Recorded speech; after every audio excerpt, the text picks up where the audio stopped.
Содействовать развитию шахмат в Чувашии теперь будет вице-чемпион мира Сергей Корякин. Школа его имени открылась сегодня на базе Чувашского государственного педагогического университета. Альма-матер педагогов республики как базовый центр развития старейшей в мире настольной логической игры выбран не случайно. В Чувашии с 2017 года реализуется проект профильной Всероссийской Федерации «Шахматы в школах».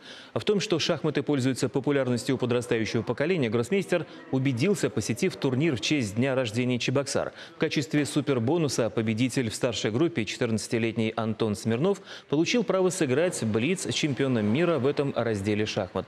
Юный кандидат в мастера спорта уступил своему старшему коллеге, однако гроссмейстер высоко оценил подготовку как своего соперника, так и участников турнира.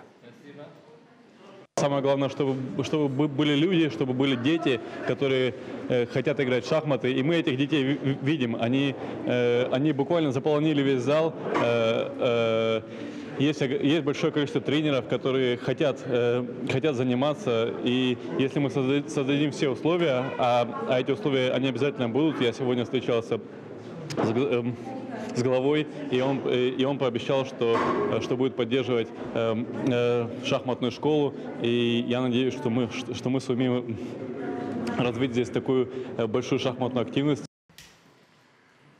После церемонии награждения состоялось подписание протокола. Чебоксарская шахматная школа Сергея Корякина стала 5-й на территории России.